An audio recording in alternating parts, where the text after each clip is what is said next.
million tourists and visitors, the 170 plus embassies, including the 50 plus that have anti-LGBTQ laws back in their home, and to the leaders of the free world down the street and right across the street that DC empowers, honors, and celebrates the LGBTQIA plus community.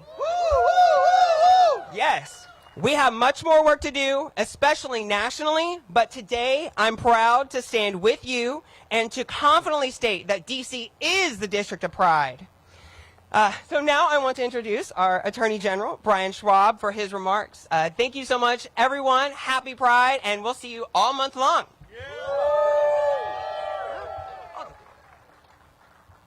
Good afternoon, everybody. Good afternoon. What a beautiful, beautiful first day of June, and I think it's only appropriate that we start this Pride Month with the best that Washington has to offer in terms of a beautiful day to be together. Mayor Bowser, Director Bowles, Chairman Mendelson, members of the council, I'm really delighted to be here. Thank you for having me. And I'm really happy to be here on a day that we unfurl this beautiful flag here at the Wilson Building to celebrate the vibrant tapestry of love, of resilience, of inclusiveness and diversity that reflects what is best in Washington, D.C. The flag reminds me, it reminds all of us that every color, every shape, every shade has a unique identity and quality, its own identity to celebrate. And it also reminds me that when we come together as a diverse community, we are even stronger and better than when we're by ourselves. As your elected independent Attorney General, as a third-generation Washingtonian, I am so proud of our city. I'm so proud to be a Washingtonian because we are a community that celebrates diversity and inclusion and recognizes that our strength is in our differences as we come together, enhanced by being inclusive. We celebrate our strength this month and all month, the month of June, Pride Month. But while we recognize this as the 48th year of Capitol Pride in our city, we still have to recognize that the fight for equality and acceptance is far from over. Your Office of Attorney General, I promise you, is working hard every day to use the law to protect D.C. core values, to stand against forces of hate, intolerance, discrimination that unfortunately are far too common in our country today, and that more and more frequently find their way here to Washington, D.C., our nation's capital. We are aggressively enforcing our Human Rights Act, our anti-discrimination statute that's one of the best, broadest, and most effective in the country. And we recognize that the struggle for LGBTQIA plus rights is intersected with, inextricably, with our fight for justice across the scope of what we have to fight for. Our office has been a leading voice nationally, fighting back against a tidal wave of anti-gay, anti-LGBTQ legislation in other states. We've been a leading voice, for example, with 17 other states in fighting against Florida's Don't Say Gay law. We filed amicus briefs fighting for trans students' rights to access facilities and athletic programs that are consistent with their gender identity. And we've been fighting to protect access to gender-affirming care, particularly for young people. Recently, we signed on to a multi-state effort to urge the FDA to change a long-standing discriminatory practice of discriminating against gay men who want to donate blood. And fortunately, the FDA very recently implemented the changes we advocated for it. At OAG, we're going to continue to stand up and fight for the rights that propel us towards a brighter, more inclusive, better future for our country and our city. And our work is far from complete. Even in a progressive city like ours, LGBTQIA plus people still endure discrimination, hate, violence, and hate speech. And that is unacceptable. We have to continue to be catalysts for change here in Washington, using the law and using our collective power to create the world, to create the community we want and we deserve. And we can do that here together. We all deserve, every district resident, every district visitor deserves to live, learn, work, play, and love in a place unburdened by fear and prejudice. And in our quest for justice, we often focus on the external forces needed that we need to dismantle to create the world we want to have. And while it's crucial to keep doing that, all of us, all of your elected officials need to also look internally. We have to have the courage to be accountable to ourselves and to acknowledge where we have our own biases. And it's only through that kind of introspection and self-awareness that we can truly, truly change, all of us, as a community that we want to be. Accountability is the cornerstone of progress. And it is something that all of us as elected officials are accountable to you. And I encourage you to keep holding us accountable to create the community that we want to have. So may this be a month of great celebration, reflection, and unwavering determination. It's not confined to the single month of June. I know it's a lifelong, year-long commitment. But together, we're going to continue to fight every day to make D.C. the reflection of what it can be and what it is, what it means to be free, equal, and proud every day. Thank you, and happy Pride.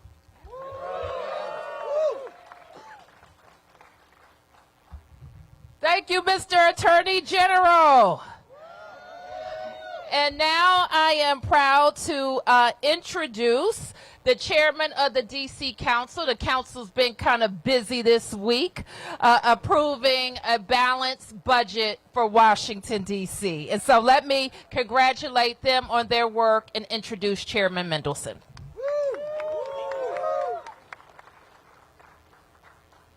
Thank you, Mayor Bowser. Good afternoon. A lot of what I was going to say has already been said, and there are a lot of you who are standing and a lot of you who are standing, and there are a few more politicians after me, so I'm not going to be very long. I do want to acknowledge my colleagues, and I think each of them is going to speak briefly in this order, and they'll introduce each other. I think Councilmember McDuffie at large, Councilmember Parker, Zachary Parker from Ward 5, Councilmember Allen from Ward 6, Councilmember Bonds at large. I believe that's all the council members who are here so far. So each of them will speak briefly. I come to this event, as I do events like this every year, to celebrate. The District of Columbia, the government, the mayor, the council very much celebrates and affirms the diversity that is in our city. It makes our city richer, more valuable, our experience individually, collectively, much better. We celebrate that diversity, and Pride Month is an occasion to celebrate that diversity. And that's why we're raising this flag today at the Wilson Building at our state capitol. But as other speakers have said, and I'm sure speakers after me will note, minority rights are under attack in this country, across this country. And so this is not just a celebratory occasion, but also, in my view, an occasion to rededicate, to accept that, unfortunately, to accept that the accomplishments we've had in this city and in this country are precious and are not necessarily forever unless we rededicate ourselves to continuing to fight for those. I thought 13 years ago when we adopted marriage equality in the city, and then a few years after that when the Supreme Court struck down or affirmed or allowed marriage equality to be the law across the country, that we had reached the mountaintop. But we see clearly from state after state that that's not the case. And so today is a day to reflect on, remember, and as I said, to rededicate our commitment to fighting for equality, for LGBTQ rights across this country. That this is not just a District of Columbia right, but it is a national right. The flag symbolizes our commitment, the district's commitment, to pushing back against these backward-looking policies in other states and declare that the district is a safe space to live our lives in peace and safety. But as I said, also to rededicate ourselves to the fight for rights, for equality, for all.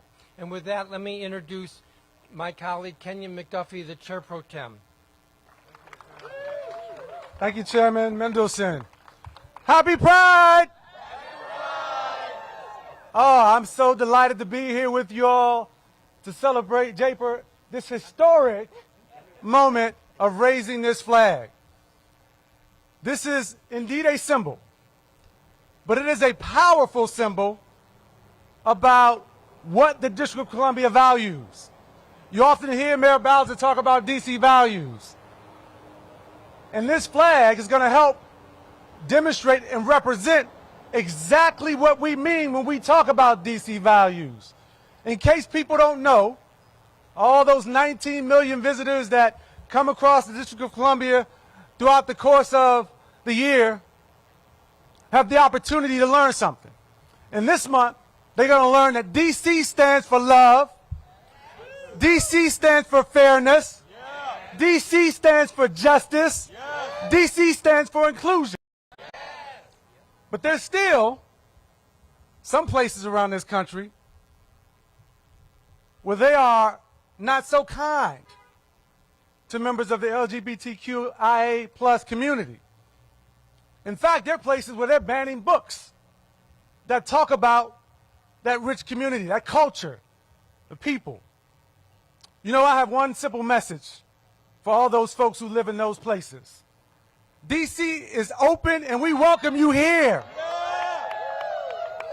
Come to the District of Columbia, where you can live, work, raise a family, and play. I love you all. God bless you all. Happy Pride! Now I get the opportunity to welcome my successor to the seat that represents 80,000 residents of Ward 5.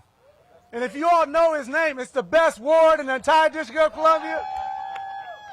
If you know his name, you better get loud. Let's welcome Ward 5 Council Member Zachary Parker.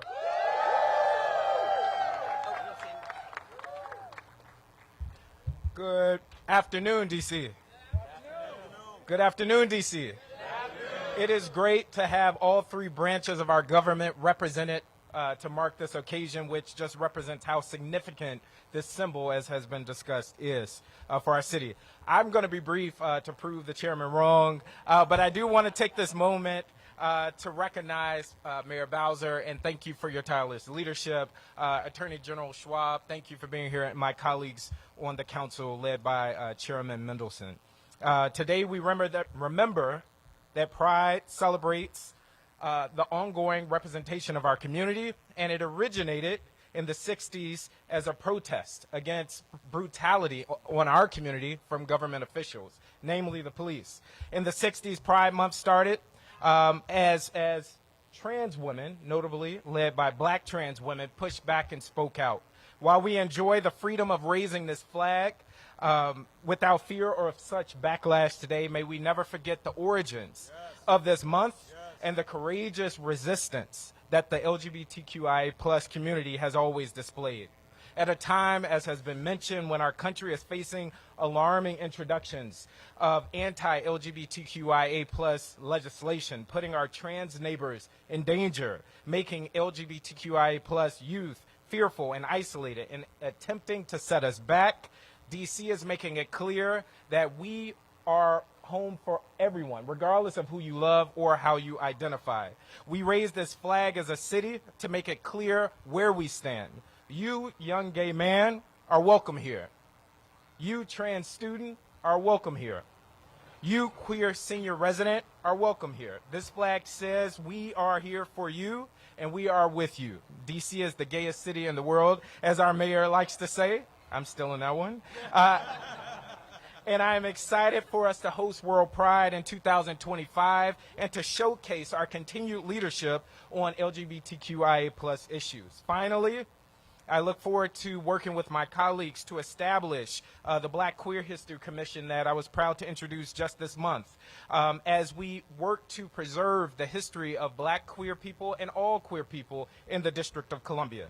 DC is well positioned to lead the way in collecting and preserving our history, and in doing so, we will continue to lead the way in building the future we want to see. As James Baldwin famously wrote, history is not the past, it is the present. We carry our history with us because we are the history. Again, this flag and this ceremony is not just a symbol. They are themselves a continued courageous resistance of LGBTQI plus neighbors and the ever alive protest that started so many years ago. Happy Pride, DC. Thank you. And so with that, I'm proud to introduce my Ward 6 colleague, Charles Allen. Wait, no, let's do that again. I'm going to introduce my Ward 6 colleague, Charles Allen. Happy Pride, everybody. All right, how many times have you heard I'll be brief? All right, so when you're towards the end of the lineup and there's a historic flag to be unfurled, you really will be brief. I'm very, very proud to be here and to stand with the community here. I want to thank the mayor for walking the walk. I want to thank the Attorney General who takes it to the courts and fights the fight. And I want to thank the chairman and my colleagues who know how to make sure that our laws are the best laws in this country to protect our communities. You've heard a lot about the 19 million people that are going to come in here. I'm going to share just a quick story about 2 of those 19 million. A couple of years ago, I was taking a stroll during the Pride Festival on Pennsylvania Avenue, and I ran into a couple that was walking down the street, and they weren't from here. They were from one of those southern states, starts with an A, ends in an A. But I started having a conversation and welcome them to the district, and turns out they're from Huntsville, and they talk a little about why they came to the district. And I said, you know, we're so glad to have you here for the Pride Festival, but what brings you here to D.C.? And they said to me, this is the only place we can be us. This is the only place, because back home we can't be us, but we can be here in the district. And that has stayed with me. That short conversation, I don't even know their names, but having that short conversation on Pennsylvania Avenue, it tells me that our love and our laws here in the District of Columbia are worth fighting for. And I'm incredibly proud that we've got a mayor, an attorney general, a council that will fight tooth and nail day in and day out to protect the love and the laws that make the district so great. So thank you all so much, and happy Pride. With that, I'm now going to introduce my at-large colleague, Councilor Anita Bonds. Hey, all right. Well, listen, so much has been said, and I could say thank you very much and then just walk away from this mic. But you know how we are. We like to talk. And I did make a few notes, but more importantly, I really think this is such an honor for our city to have a flag, our own flag. Isn't it beautiful? It is gorgeous. And I think we are here to show our pride in the pride that we are expressing each and every day through the work that we do in our communities, the people that we love, the people we show respect to. So I want to end on a very positive note. A lot has been said about where we have been as a community, where the country is going or tries to go here and there. But most importantly, it's about the love that we show to each other, the fact that we make it clear that this land is our land, the land of everyone who wants to be a part of the District of Columbia. Every visitor we welcome, irrespective of what anyone may say about whether you're from a state where it has A at the beginning or A at the end. It's about love, it's about respect, and it's about the dignity of we as a people, particularly here in the District of Columbia. So I hope as you celebrate, you'll also remember who you are, and you'll remember all your neighbors, and invite everyone to be a part of this wonderful society that we are building and continue to work through here in the District of Columbia. Happy Pride. Let's love this flag, and let's be excited, because this is history, and it's ours. Okay. Okay, now we're going to have the participants and the mayor. We're going to carefully walk down the steps here and get in line to hoist this flag up.